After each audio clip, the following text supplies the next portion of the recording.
एक समय की बात है। चमनपुर शहर में नेहा नाम की बच्ची अपने माता पिता के साथ रहा करती थी। नेहा घर में इकलौती बच्ची थी। इकलौती होने के कारण वह बहुत ही अकेली रहा करती थी। नेहा का कोई दोस्त न था। वह हमेशा यह ही सोचती थी कि काश उसका कोई भाई होता तो कितना अच्छा होता। वह हमेशा अपनी मम्मी से इसी बारे में शिकायत करती रहती थी। नेहा को उदास देखकर उसके माता पिता को बिल्कुल भी अच्छा नहीं लगता था।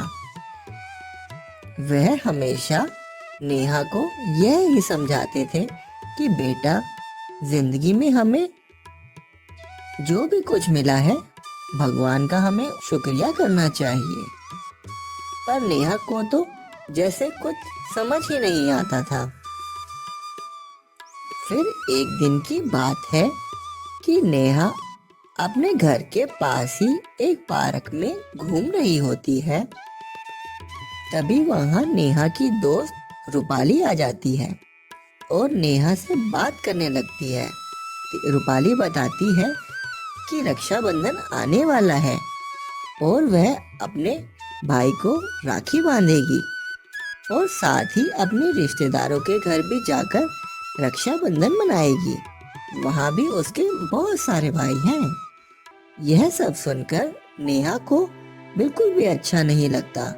भाई ना होने के कारण उसे समझ ही नहीं आ रहा होता है कि वह किसके साथ रक्षाबंधन मनाए। रूपाली की बातें सुनकर नेहा बहुत ही ज्यादा उदास हो जाती है और उदास मन से ही घर वापस आ जाती है। घर आकर नेहा की माँ उससे पूछती है कि क्या हुआ, तुम उदास क्यों हो? पर नेहा कुछ नहीं बोलती और चुपचाप अपने कमरे में चली जाती है। फिर अगले दिन नेहा बाजार से घर आ रही होती है। तभी उसके कानों में एक कुत्ते के बच्चे की आवाज आती है, जैसे कि मानो वह मदद के लिए बुला रहा हो। नेहा यहाँ वहाँ देखती है पर उसे कोई नहीं दिखता। फिर उसे अपने सामने एक बहुत बड़ा डस्टबिन दिखाई देता है। नेहा सोचती है शायद वो पपी उस डस्टबिन के पीछे ही फंसा है। वह जल्दी से डस्टबिन की तरफ जाती है।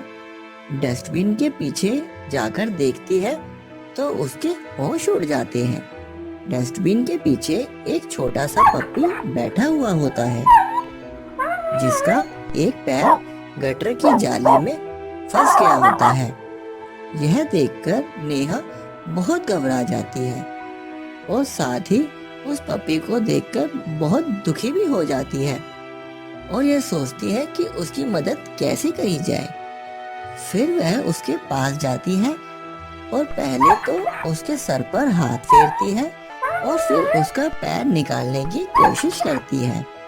ऐसे ही नेहा को 2 घंटे लग जाते हैं पप्पी की मदद करते करते।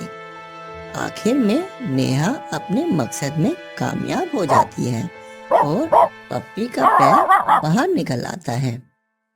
यह सब देखकर नेहा बहुत खुश होती है, पर पप्पी के पैर पर चोट आ जाने के कारण नेहा को पप्पी पर बहुत दया आती है और वह उसे अपने घर ले जाने का फैसला करती है। नेहा पप्पी को उठाकर अपने घर ले आती है। नेहा की माँ नेहा को पप्पी के साथ देखकर हैरान हो जाती है। फिर नेहा अपनी मम्मी को जो भी कुछ हुआ सब बताती है। फिर वह दोनों पप्पी के पैर पर लगी चोट पर पट्टी करते हैं और उसे थोड़ी देर बाद घर के बाहर छोड़ देते हैं। पर नेहा का ध्यान तो जैसे सारा पप्पी पर ही था। वो बार बार घर से बाहर जाकर देखती है कि पप्पी कहीं चला तो नहीं गया। पर पप्पी भी उसके घर से कहीं नहीं जाता। वो भी मानो उसके घर को अपना ही घर समझ लेता है और नेहा के घर के गेट के बाहर ही बैठा रहता है। फिर अगली सुबह नेहा को पप्पी के रोने की आवाज आती है। उस आवाज से नेहा की आंख अचानक से खुल जाती है और वह पप्पी की आवाज सुनकर जल्दी से अपनी माँ के पास जाती है। नेहा और नेहा की माँ घर से बाहर जाकर देखते हैं तो पता चलता है कि पप्पी तो सारी रात उनके गेट के बाहर ही था। यह देखकर नेहा पप्पी को अपनी गोद में उठा लेती है। रात भर घर के गेट पर ही रहने के कारण पप्पी को बहुत भूख लग रही होती है, इसलिए ही वह चिल्ला रहा होता है। नेहा यह सब समझ जाती है और नेहा जल्दी से पप्पी के लिए दूध लाती है और उसे पिलाती है। यह सब देखकर नेहा के मम्मी पापा बहुत खुश होते हैं। फिर नेहा अपने मम्मी पापा से पप्पी को साथ रहने की जिद करती है कि वह कहाँ जाएगा, इसे इस घर में ही रहने दो ना, मैं इसके साथ खूब खेलूंगी। पहले तो उसके पिता पप्पी को साथ रहने के लिए मना करते हैं, पर फिर नेहा की जिद के आगे वह मान जाते हैं। वैसे भी जब से पप्पी उनके घर आया होता है तब से नेहा बहुत खुश थी। यह सब देखकर और नेहा की खुशी के कारण उसके मम्मी पापा उसे पप्पी को साथ रखने के लिए तैयार हो जाते हैं। फिर नेहा उस पप्पी का नाम टॉमी रख देती है।